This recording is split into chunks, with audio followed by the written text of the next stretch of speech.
아침 하나님의 말씀은 창세기 제19장 1절부터 3절까지의 말씀입니다. 저녁 때에 그 두 천사가 소돔에 이르니 마침 롯이 소돔 성문에 앉았다가 그들을 보고 일어나 영접하고 땅에 엎드려 절하며 이르되 내 주여 돌이켜 주의 집으로 들어와 발을 씻고 주무시고 일찍이 일어나 갈 길을 가소서.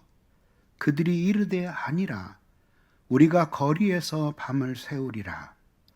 롯이 간청함에 그제서야 돌이켜 그 집으로 들어오는지라. 롯이 그들을 위하여 식탁을 베풀고 무호병을 구우니 그들이 먹으니라. 아멘. 아브라함이 실로 오랜만에 하나님을 만나고 영적인 침체에서 벗어나 교통을 이루며 살게 되었습니다. 그는 부지 중에 나그네를 대접하였고 알고 보니 그들은 천사였습니다. 계시의 말씀을 전해 주었는데 그것은 소돔과 고모라 성이 하나님의 심판으로 멸망할 것이라는 말씀이었습니다. 아브라함은 깜짝 놀랐습니다. 왜냐하면 거기에 사랑하는 조카 롯이 그리고 가족과 함께 살고 있었기 때문입니다. 아브라함은 간절히 기도했습니다. 후일 소돔이 멸망할 때에 하나님은 아브라함의 기도를 생각하셔서 롯과 가족을 구해 주셨습니다. 하나님이 그 지역의 성을 멸하실 때에 곧 롯이 거주하는 성읍을 엎으실 때에 하나님이 아브라함을 생각하사 롯을 그 엎으시는 중에서 내보내셨더라 하고 했습니다. 오늘 이 말씀을 통해 다루어 보고자 하는 것은 신앙과 환대입니다. 앞으로 닥칠 위기를 알지 못한 채 롯과 가족은 소돔에 머물러 있었습니다. 이제 소돔 지역이 멸망당할 순간이 시시각각으로 다가오고 있는 때였습니다. 나그네로 보이는 두 사람이 소돔에 이르렀습니다. 그리고 때는 저녁 시간이었습니다. 제일 먼저 그들을 영접하였습니다. 롯은 그들을 보고 일어나 땅에 엎드려 절하기까지 영접했습니다. 당시 롯은 그들이 천사인 줄 몰랐습니다. 그냥 지나가는 나그네로 알고 성심으로 대접하기 위한 것이었습니다. 이는 평소 롯이 나그네를 환대하던 어진 삶을 살았음을 보여주는 것입니다. 타락하고 이기적이던 소돔 사람들의 생활과 놀라운 대조를 이루고 있습니다. 롯은 그 나그네들을 주라고 부르기까지 하며 자기의 집에 와서 씻고 먹고 자고 가기를 간청하였습니다. 그들은 사양했습니다. 그리고 자신들은 길거리에서 유숙할 것이라고 말했습니다. 그러나 롯은 거듭해서 요청하며 그들이 자신의 집에 머물러 대접을 받기를 간청하였습니다. 그러나 롯의 형편은 어땠을까요? 롯은 아브라함과 헤어져 소돔 지역에 살고 있었지만 가족들과 함께 사실 그 도시에서 정착하지 못하고 있었습니다. 거기는 타향이었고 그곳 사람들에게 롯은 기껏해야 잠시 머무는 나그네와 같은 길손이었습니다. 그래서 소돔 사람들과 약간의 분쟁이 있을 때에 소돔 사람들은 롯을 향한 그들의 진심을 이렇게 보여주었습니다. 그들이 이르되 너는 물러가라, 또 이르되 이 자가 들어와서 거류하면서 우리의 법관이 되려 하는도다 라고 했습니다. 그러니 아무리 재산이 좀 있고 그 땅에 거하고 있다 할지라도 그들에게는 잠시 머물러 거류하는 사람으로 보였지 결코 롯은 소돔 사람이 될 수 없었던 것입니다. 이것이 바로 롯을 향한 그 땅 사람들의 평가였습니다. 그들은 타락하고 음란했으니 롯은 결코 진심으로 그들과 함께 어울릴 수가 없었으니 그들 또한 롯을 그렇게 여겼을 것입니다. 베드로후서 2장 7절과 8절에서 롯의 믿음을 칭송하며 이렇게 말합니다. 무법한 자들의 음란한 행실로 말미암아 고통을 당하는 의로운 롯을 건지셨으니 이는 이 의인이 그들 중에 거하며 날마다 저 불법한 행실을 보고 들으므로 그 의로운 심령이 상하니라고 하였습니다. 그러니 롯은 몸으로는 소돔 사람과 함께 거하고 있었지만 마음으로는 그들과 일치할 수 없었고 그들의 일상적인 삶을 보면서 매일매일 롯의 경건한 심령은 고통을 받았던 것입니다. 그에게는 다른 윤리가 있었고 다른 종교가 있었기 때문입니다. 그것은 바로 하나님을 사랑하고 이웃을 사랑하는 경건한 신앙이었습니다. 이런 상황에서 롯은 소돔에서 자기보다 더 낯선 사람인 이 두 나그네의 노고와 닥칠지도 모르는 위험을 생각하며 따뜻하게 영접하였으니 어쩌면 소돔의 거류인이 된 이 롯의 입장에서는 이 낯선 나그네들과 동병상련의 마음을 느꼈을지도 모릅니다. 이것이 바로 타락한 도시에 살던 이기적인 도시에 살던 롯의 경건을 말해주고 있는 것입니다. 그는 한때 안목의 정욕을 따라 아브라함과 헤어졌습니다. 그리고 물이 넉넉하고 가축을 키우기 좋은 줄 알고 그 땅을 선택해서 왔으니 완전히 육신의 정욕을 따르는 선택이었습니다. 그러나 여전히 아브라함을 통해 배운 여호와 신앙을 간직하고 있었고 그 신앙은 오늘 낯선 나그네들에 대한 환대로 나타났습니다. 롯은 나그네들을 환대하였습니다. 그것은 타락한 소돔에서 구별된 하나님의 백성으로 살아가는 믿음의 표였습니다. 제일 먼저 그는 거처를 내어 주었습니다. 롯은 단지 그들을 적선하듯이 동정한 것이 아니었습니다. 높은 위치에서 동정하듯이 베푼 그런 호의가 아니었습니다. 롯은 진심으로 나그네들을 대접했고 그리고 그 나그네들이 집에 들어와 발을 씻고 자고 가기를 간청했습니다. 아마 자신이 사랑하는 삼촌 아브라함을 떠나 멀리 이 땅에 왔을 때에 처음 받았던 그 낯선 배타적인 감정을 느끼면서 나그네들이 겪을 노고를 미리 배려하였을 것입니다. 그들을 위해 무교병을 굽기까지 정성껏 식탁을 베풀었으니 이는 나그네를 위한 식탁이 아니라 가족을 위한 식탁 같았습니다. 그리고 자기의 고유한 거처의 일부를 내어주었습니다. 그리고 그것은 누구나 싫어하는 개인의 영혼이 침해당하는 희생이었습니다. 그러나 롯은 그것을 기꺼이 감내하며 나그네의 노고와 외로움을 자신의 것으로 여기며 그들을 섬기기를 기뻐하였으니 이것이 바로 그가 소돔 사람들 속에 살고 있으나 그들과는 다른 경건하고 의로운 사람이었음을 보여주는 중요한 표인 것입니다. 그는 마음을 내어주었습니다. 나그네들을 손님이 아니라 가족과 같이 생각하며 맞이한 환대였습니다. 그 집에서 대접을 받고 떠나면 다시 만날 사람들이 아니었음에도 불구하고 롯은 그들을 가족처럼 여기며 환대했습니다. 환대는 무엇인지 아십니까? 상대방으로 하여금 자신의 마음에 들어올 자리를 만들어 주는 것입니다.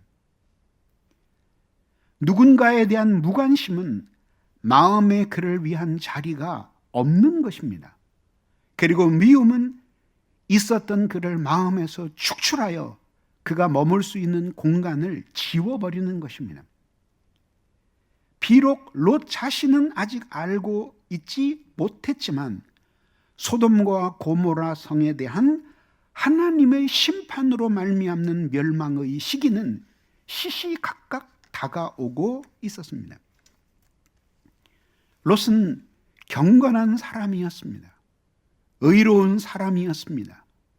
소돔 사람들의 불법하고 무법한 행실을 인하여 매일매일 고통을 받는 사람이었습니다. 그 믿음은 나그네에 대한 환대로 나타났습니다. 그러니 소돔 사람들이 타락하고 이기적인 그 삶과 묘한 대조를 이루는 것입니다. 마음을 다해 그 나그네들을 돌보고 섬겼으니 이것이 하나님의 백성의 도리인 줄 알았기 때문입니다. 나중에 알고 보니 그들은 놀랍게도 하나님이 보내신 천사였습니다. 더욱이 소돔과 고모라 성을 멸망하기 위해 마지막으로 실사하기 위해 보냄을 받은 천사들이었습니다. 롯은 부지 중에 나그네를 환대함으로써 멸망하는 소돔 성으로부터 구원받는 은혜의 기회를 얻게 되었으니 히브리서 13장에서 믿음에 관하여 말하면서 이렇게 적었습니다. 손님 대접하기를 잊지 말라. 나그네 대접하기를 잊지 말라 하는 뜻이죠. 이로써 부지 중에 천사들을 대접한 이들이 있었느니라. 이것은 명백하게 아브라함과 롯을 두고 한 이야기였습니다. 롯은 그 이웃을 환대하였습니다. 기독교의 구원은 자격이 없는 죄인들을 따뜻하게 받아주셔서 하나님 마음 안에 그 공간을 마련해 주시는 하나님의 환대입니다. 그리스도의 대속의 은혜를 통해 하나님 아버지의 따뜻한 환대를 받은 것입니다. 그것이 바로 하나님의 사랑이었습니다. 저는 21살에 회심하였습니다. 6년 동안 교회를 떠나 있다가 무신론자로 살았습니다. 삶이 너무나 곤고해서 결국은 하나님께로 돌아오게 되었습니다. 저는 회심을 앞두고 찾은 교회에서의 첫 번째 수요 예배를 잊을 수가 없습니다.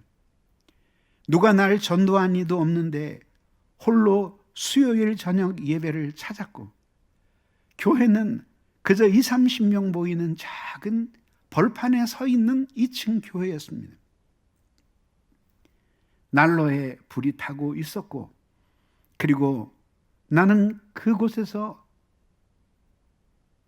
벽쪽 한 구석에 숨어 있듯이 예배를 드렸습니다.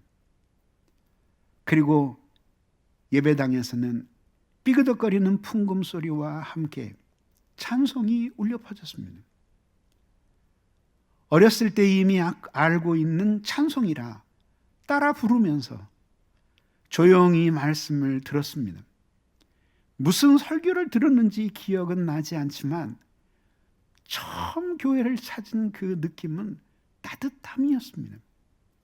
마치 오랫동안 집을 떠나온 사람이 오랜만에 고향을 찾았는데 어머니가 따뜻하게 화로를 피워놓고 그리고 밥상을 차려주며 함께 마주 앉아 있는 그런 느낌이었다고나 할까요?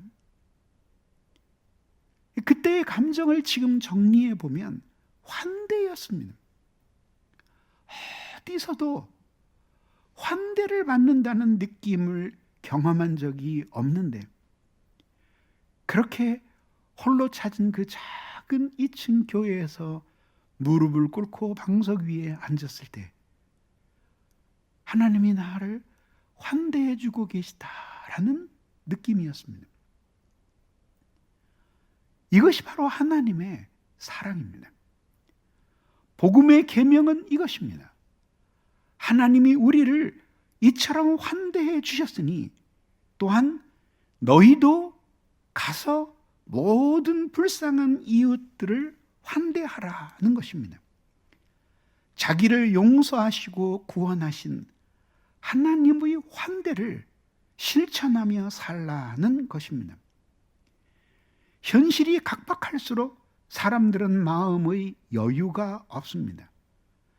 상황이 힘들수록 자신에게만 골몰합니다. 그리고 매스컴과 모든 사람들도 가르치기를 이럴수록 우리는 우리 자신에게 집중해야 하고 다소 이기적인 마음을 가져야 한다고 가르칩니다. 그래야 살아남을 수 있다는 뜻이죠.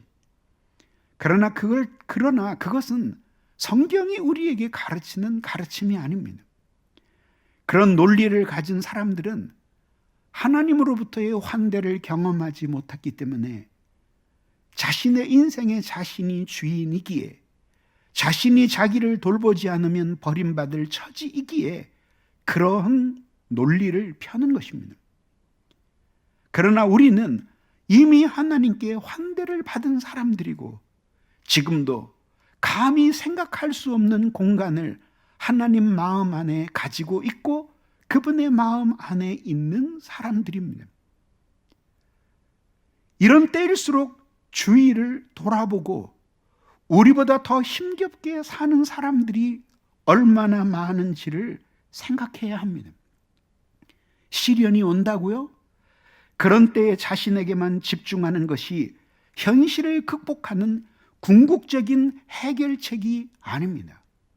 오히려 자신보다 더 의지할 곳 없는 이웃에게 환대를 베풀 때 자신도 하나님의 환대를 받는 것을 실제로 경험하게 되는 것입니다. 다시 말해서 남을 환대할 때 자신도 하나님 앞에 환대받고 있다는 현재적인 경험이 재현되는 것입니다. 사랑을 많이 받는 사람도 죽음을 생각합니다. 절망할 수 있기 때문이죠. 그러나 사랑하는 사람은 죽음을 생각하지 않습니다.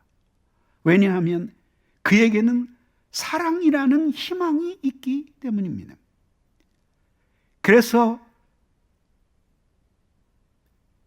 헤아릴 수 없이 수많은 사람에게 분에 넘치는 사랑을 받아도 단지 사랑을 받는 사람은 외로울 수 있지만 한 사람이라도 사랑하는 사람은 결코 외롭지 않습니다.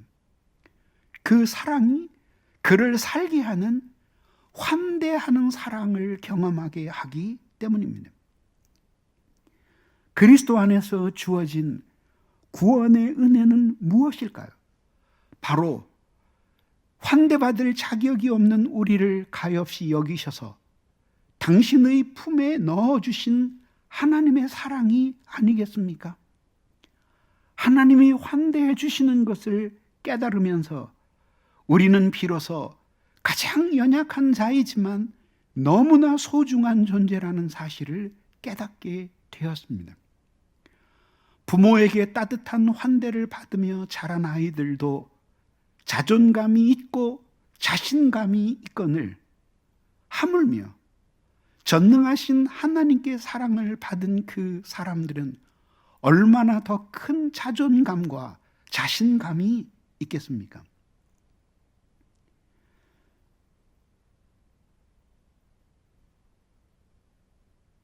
오늘날 같이 각박한 때에 여러분들의 시선을 불쌍한 주위의 사람들에게 돌려보십시오.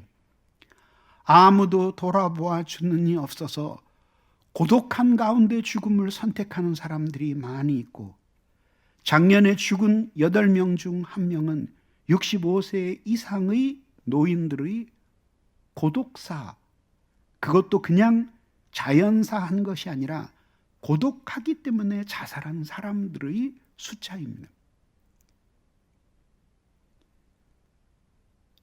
그러니 자신보다 더 힘겹게 사는 사람들을 돌아보는 것은 하나님의 뜻입니다. 그것이 바로 소돔과 같은 이 도시에 살아가고 있는 우리들이 경건한 하나님의 자녀이며 이 사랑 없는 세상에서 불법한 자들의 무법한 삶을 바라보며 매일매일 고통을 당하는 의로운 심령의 소유자임을 입증하는 것입니다. 가슴에 손을 얹어 보십시오. 불행을 당하고 나보다 힘겹게 살아가는 사람들을 향한 가슴 아픈 마음이 있습니까? 눈물이 있습니까? 아니, 거기까지는 없더라도 문득 그들이 생각나고 그들을 근심하게 되는 마음이 있습니까? 그리고 그들을 위해 그들의 고통을 우리의 마음에 느끼며 그들이 당하고 있는 어려운 상태가 바로 나 자신의 상황인 것처럼 생각하며 기도하는 마음이 있습니까? 만약에 이런 사람이 있다면 그 사람은 아마 인생을 사는 것이 힘들지 않을 것입니다. 왜? 그만큼 이미 하나님의 환대를 받고 있기 때문입니다. 그런 사람이 없다면 여러분들이 아무리 많은 돈을 가지고 있고 또 여러분들이 아무리 높은 지위에 있어도 삶은 팍팍하고 힘겹기 짝이 없을 것입니다.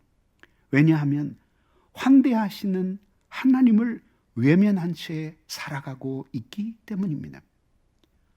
아우구스티누스가 말했습니다. 형제를 사랑한다면 그 형제 안에 하나님 말고 누가 있겠습니까? 하나님을 전심으로 사랑한다면 그 하나님 안에 형제를 제외하고 누가 거기 있겠습니까? 라고 했습니다. 그러니 하나님을 사랑하는 것과 이웃을 사랑하는 것이 일체임을 보여주는 것입니다. 환대받기 싫어하는 사람이 어디에 있겠습니까? 환대를 받고 나면 마음이 너무 즐겁고 나를 환대해 준 사람을 오래도록 잊을 수가 없는 것은 나를 멸시한 사람을 오랫동안 잊지 못하는 것과 똑같은 이치입니다. 예수께서는 우리에게 황금률에 대해 말씀하셨습니다. 그것은 바로 이웃에게 내가 원하는 것과 똑같이 이웃에게 행하라는 것입니다. 이 계명을 가슴에 새긴 사람은 결코 이웃에게 악을 행할 수 없습니다. 자신이 그렇게 이웃에게 악을 당하길 원치 않기 때문입니다. 이웃을 속일 수 없으니 자신도 이웃에게 속임을 당하고 싶지 않기 때문입니다. 이것이 예수 그리스도께서 우리에게 가르쳐 주신 하나님의 나라의 백성임을 입증하는 황금윤리입니다. 이 당연한 사실을 우리는 잊고 삽니다. 그래서 하나님이 내게 베풀어 주신 환대조차도 자신이 독점하고 이용하고 그 환대를 이웃을 향한 환대로 환원하지 않으려고 합니다. 그것은 우리에게 은혜를 베푸신 하나님의 뜻이 아닙니다. 어느 교회에서 한 목사님이 송구영신 예배를 드리면서 그 수천 명의 교인에게 봉투에 넣어서 나가는 모든 교인들에게 10,000원씩 나누어 주셨답니다. 이것은 여러분들에게 맡기는, 교회에서 맡기는 달란트니 다음 1년 후 송구 영신 예배에 이 돈으로 많이 남겨서 하나님 앞에 바치십시오. 그랬답니다. 그랬더니 상당히 많은 사람은 아예 입 씻고 그냥 끝내버렸고, 그 중에 어떤 사람은 400만 원을 봉투에 담아가지고 왔는데 그 10,000원을 가지고 어떤 방법으로든지 계속 불켜서 계속 가지고 온 거죠. 하나님이 우리에게 베푸신 모든 구원의 은혜는 달란트예요.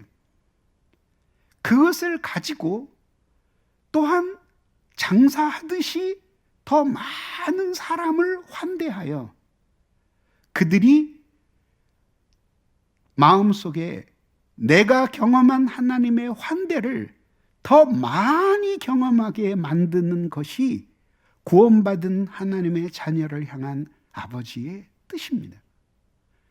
복음은 그렇게 전해졌습니다. 하나님의 환대는 나 혼자 경험했습니다. 하나님이 제게 은혜를 주셔서 설교자를 삼으셨고 내게 베풀어 주신 그 환대 때문에 감격해서 복음을 전했고, 여러분들은 그 복음을 받아 또 이웃에게 복음을 증거하는 사람들이 되었으니 하나님의 나라는 이렇게 확장되어 나가는 것입니다. 환대를 통해서 환대를 안 사람이 환대를 전하면서, 그러면서 그들이 결국은 환대하시는 하나님의 품으로 돌아오는 것입니다. 인생에서 어떤 시련을 겪고 어떤 고난의 골짜기를 지날지라도 기도해 보십시오. 그리고 그 기도 속에서 나를 안아주시는 하나님을 경험해 보십시오. 수많은 사람들이 손가락질을 하고 구설의 다툼으로 여러분들을 욕할지라도 여러분들은 모든 사람을 용서할 수 있을 것입니다.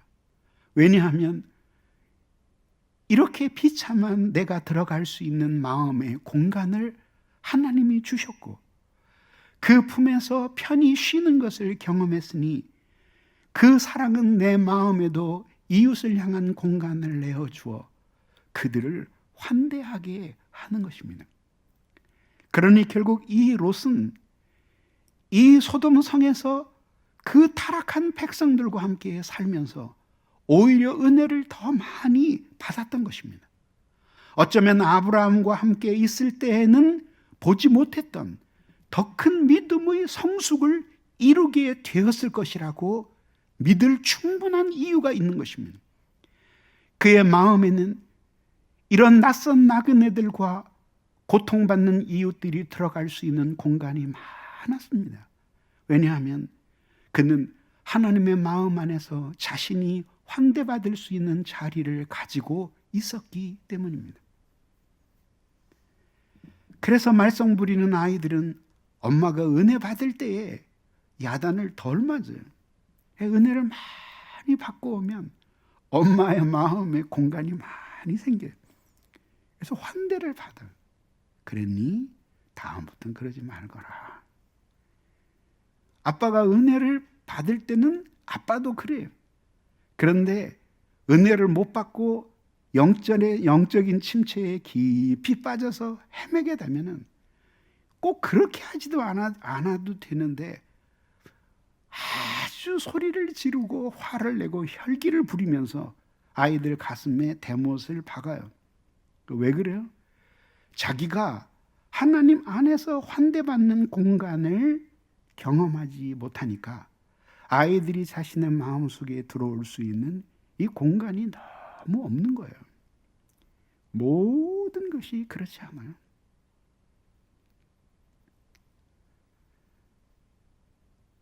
하나님의 은혜는 우리의 마음에 많은 공간을 만들어줍니다.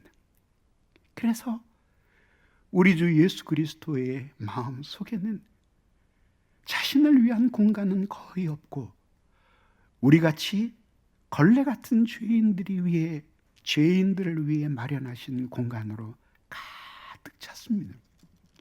그분이 무엇 때문에 하늘 영광을 버리고 사람의 몸을 입고 이 세상에 오셨을까요? 무엇 때문에 그 33년의 생애를 그렇게 시련과 고통 속에 사셨을까요? 남을 위해 온전히 자신을 주시는 삶을 사셨던 이유는 무엇일까요? 그리고 마지막에 결국 십자가에 못 박혀 당신 자신을 제물로 내어주신 이유가 무엇이었을까요? 오직 단 하나, 하나님을 멀리 떠나 스스로 의지할 곳이 없는 나그네 된 우리들이 하나님 안에서 환대받게 하시기 위해서 하나님과 죄인인 우리 사이에 화목의 제물이 되셨던 것입니다. 바로 하나님은 우리에게 이렇게 살라고 말씀하시는 것입니다. 아무에게도 더 이상 환대받을 가능성이 없다라고 느낄 때 희망은 결국 절망으로 접히게 되고 그들은 생명의 끈을 놓아버리고 싶은 유혹을 받게 되는 것입니다. 인생의 벼랑 끝에 서 있는 사람의 상황을 이해하려고 노력하십시오. 어떤 사람이 사는 것이 너무 힘들어서 자살하러 사람들이 자살하는 장소로 종종 찾는 그 벼랑 해변가에 있는 그 절벽 끝으로 갔답니다. 그래서 이제 죽을 기회를 엿보고 마지막에 유서라도 남기고 죽을 작정으로 벤치에 앉았는데 어떤 여자 한 사람이 벼랑 끝에서 멀리 바다를 바라보더니 손으로 얼굴을 가리고 곧바로 뛰어내리는 거예요. 그래서 뛰어가 보니까 벌써 그 여자는 한 점으로 사라져서 이미 떨어진 거예요. 그 광경을 보고 그 사람이 결국은 자살을 못하고 내려왔다는 거예요. 결국 누구에게든지 절망의 순간은 있고 삶의 희망의 끈을 놓아버리고 싶은 순간은 있는 것이에요. 그때 죽음의 큰 두려움이 그를 붙들어 주든지 혹은 누군가의 마음에 따뜻한 환대가 그에게 희망을 주든지 둘 중에 하나입니다. 인생의 벼랑 끝에 서 있는 이런 사람들의 상황을 이해하려고 노력하십시오. 이성으로서만이 아니라 심정으로 알려고 힘쓰십시오. 힘든 때일수록 자신의 문제에만 갇히지 마십시오. 오히려 다른 사람들을 돌아보면서 하나님이 역사하시는 은혜의 깊이와 넓이를 생각하십시오. 이제껏 우리가 살아온 모든 삶이 하나님의 환대를 받는 삶이 아니었습니까? 하나님과 교회와 사람들의 따뜻한 사랑 때문에 힘겨운 현실을 이기며 살아올 수 있지 않았습니까? 주어진 현실을 받아들이십시오. 이게 모든 희망으로 나아가는 첫 번째 발걸음입니다. 쓸데없는 원망과 불평으로 은혜를 소비하면 결국 인생을 낭비하게 됩니다. 오히려 그런 현실을 담담히 받아들이고 거기에서 살 수 있는 길을 찾아야 합니다. 다른 사람과 비교하지 말고 오히려 자신의 처지에서 자신이 찾을 수 있는 감사의 조건을 발견해야 합니다. 어려움에 처한 사람들을 보십시오. 자신보다 더 절망적인 상황에 있는 사람들을 생각하십시오. 그리고 그들을 환대하십시오. 아무리 현실이 어려워도 당신을 통해 알게 된 하나님의 환대를 통해 그들이 감격하게 될 수 있도록 그들을 따뜻하게 환대해 주십시오. 감사할 조건이 없습니까? 그것은 인생을 바라보는 여러분들의 시선이 폭이 너무 좁고 깊지 않기 때문입니다. 욕심이 여러분들을 너무나 강하게 붙들고 있기 때문입니다. 너그러운 마음으로 인생을 바라보십시오. 그리고 인간은 단지 죽음을 향해 지나가는 티끌 같은 존재라는 사실을 생각해 보십시오. 감사한 이유를 반드시 발견하게 될 것입니다. 당신 주위의 불행한 사람들을 보십시오. 그들을 따뜻히 환대해 주십시오. 그것은 여러분 자신의 행복을 위해서도 꼭 필요한 것입니다. 그들을 위해 간절히 기도하는 동안 여러분들은 아직 살만한 사람들이고 하나님 안에 거처 할 환대받는 공간이 있다는 사실을 깨닫게 될 것입니다. 어려움에 처한 사람들을 위해서는 자기만을 사랑하던 마음의 공간을 비워주어야 합니다. 그들을 환대하기 위해 마음을 비워줄 때 바로 멀리 계셨던 것 같은 주님이 여러분 가까이 오시게 될 것이며, 아무짝에도 없을 것 같았던 여러분들이 하나님 앞에 얼마나 소중한 사람들임을 이웃을 환대하면서 깨닫게 될 것입니다. 두 케이스가 있는데요. 한 분은 권사님이셨는데 남편을 여의었어요. 남편을 갑자기 먼저 떠내보내고 나니 아득했어요. 남편이나 아내가 죽고 난 사람들의 첫 번째 심리는 아무도 만나고 싶지 않은 거예요. 누구의 이야기도 듣고 싶지 않은 거예요. 근데 그때 적절히 누군가가 돌보아주지 않으면은 10중 8구 우울증이나 정신질환으로 이어지기가 매우 쉽습니다. 더군다나 둘이 원수처럼 여기며 살던 사이라면은 충격이 덜한데, 원앙처럼 아주 서로 사랑하던 사이라면 그 충격은 배가 되는 것입니다. 더욱이 노년에서의 이러한 이별은 씻을 수 없는 큰 마음의 상처를 줍니다. 그래서 이 권사님이 아무 데도 안 나가고 그저 불도 켜지 않은 채 집안에서 몇 달 동안을 생활을 했대요. 염려해서 교인들이 찾아가도 문도 안 열어주고 하다가 누군가 문을 두드렸습니다. 그리고 진심으로 기도하고 가서, 권사님, 어차피 살아야 하는 인생인데 이렇게 하면 안 됩니다.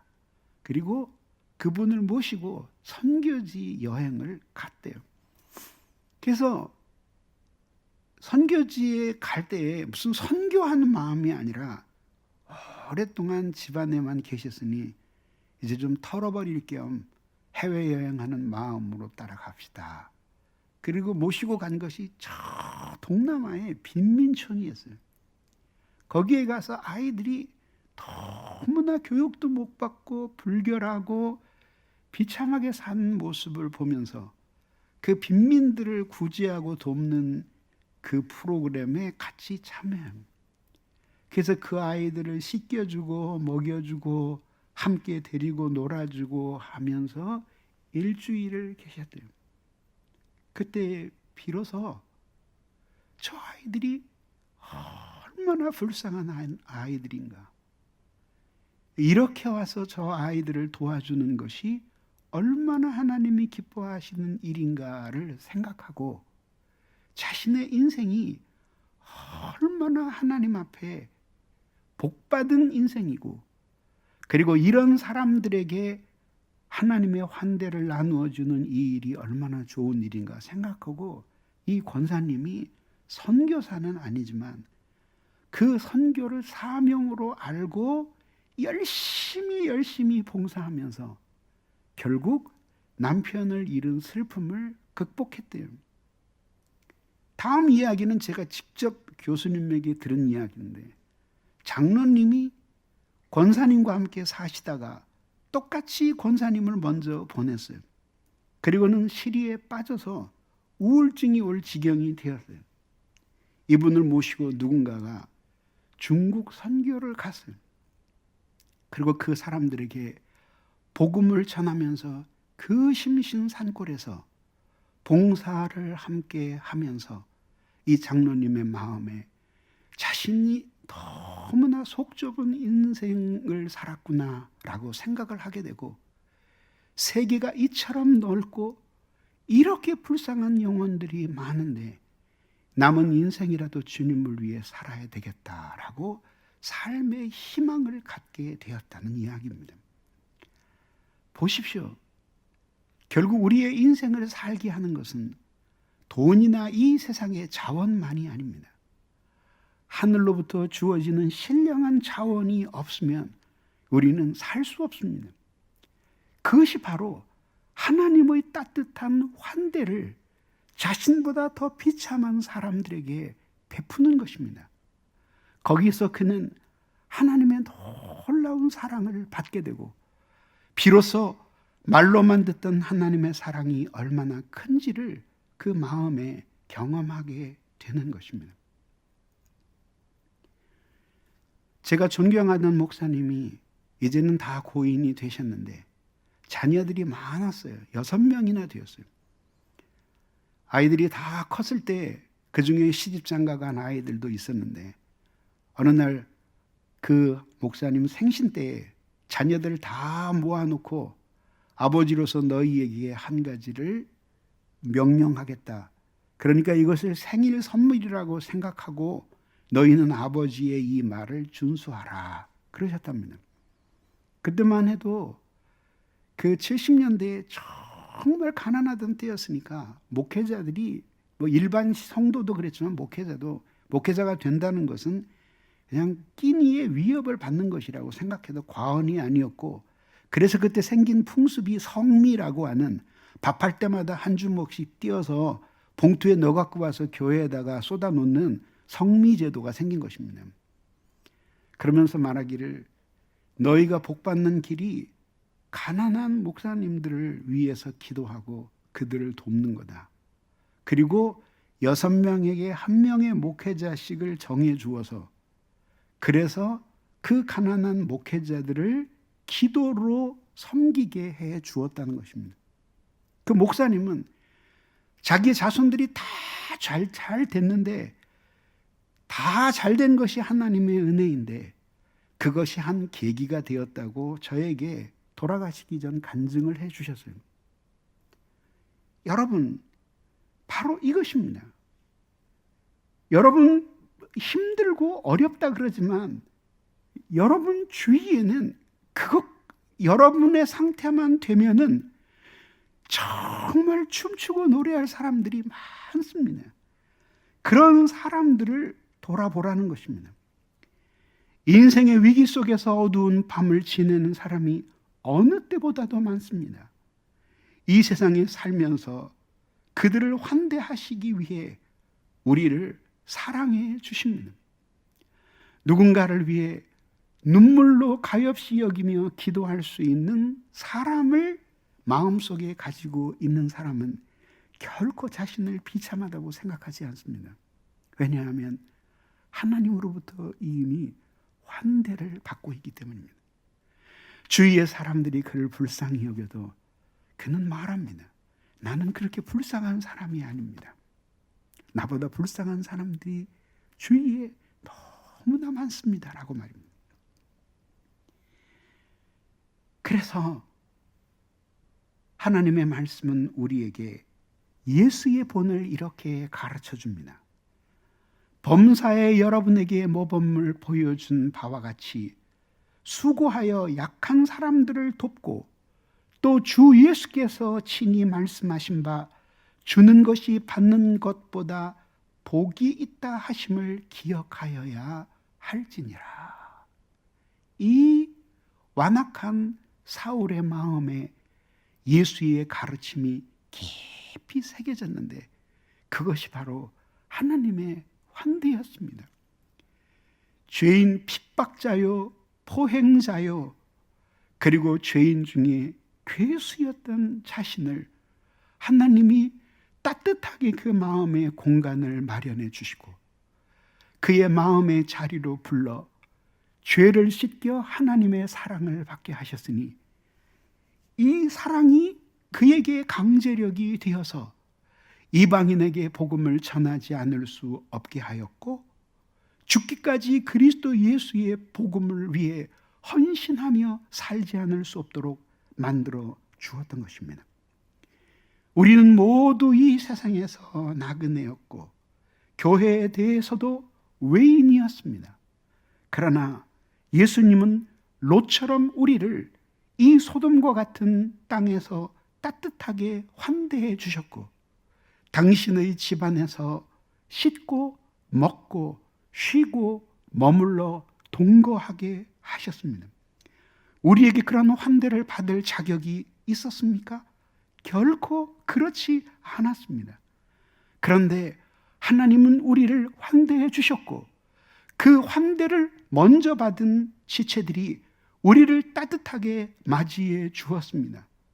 우리는 이름도 기억하지 못하는 사람들이 우리를 위해 눈물로 기도했고 사랑으로 목양했고, 쓰러질 때마다 우리를 붙들어 주어 우리가 여기에 있게 되었으니 우리의 우리 된 것이 어찌 하나님의 은혜가 아니겠습니까? 주님은 우리에게 이런 따뜻한 환대의 은혜를 베풀어 주셨을 때 우리가 살고 있는 세상이 어떤 세상인지를 너무나 잘 아셨습니다. 마지막 때가 되면 사랑이 식어지게 될 것이요, 그래서 결국 불법한 자들이 온 세상에 가득하게 될 터인데, 그때의 우리로 하여금 빛의 자녀로 살게 하기 위하여 남이 알지 못하는 따뜻한 환대를 십자가 사랑으로 우리에게 먼저 보여주신 것입니다. 그래서 우리의 사명은 사람들을 환대해 주기 위해서 사는 것입니다. 누군가에게 환대의 감동을 주고, 누군가에게 자신은 아직도 소중한 사람이라는 사실을 우리 때문에 깨닫게 만들어주고, 그리고 아직도 이 세상은 따뜻하다라는 마음을 갖고 희망을 잃지 않게 하기 위하여 하나님이 우리를 소돔과 같은 성에서 구원하여 당신의 마음의 자리에 우리를 쉬게 해 주셨던 것입니다. 그리고 오늘도 우리는 그 하나님의 마음에 있는 쉼의 자리로 들어가지 않고는 살 수 없습니다. 깊은 밤 하나님 앞에 나와 마음을 쏟고 기도할 때 세상은 끊임없이 내 마음에 고통과 시련을 주고 안타까운 기도의 제목을 남기지만, 우리는 그렇게 마음을 쏟으며 기도할 때 그때 바로 우리가 하나님의 환대를 받고 있다는 사실을 경험합니다. 어디선가 들리는 주님의 음성, 너는 내 것이라, 내 것이라.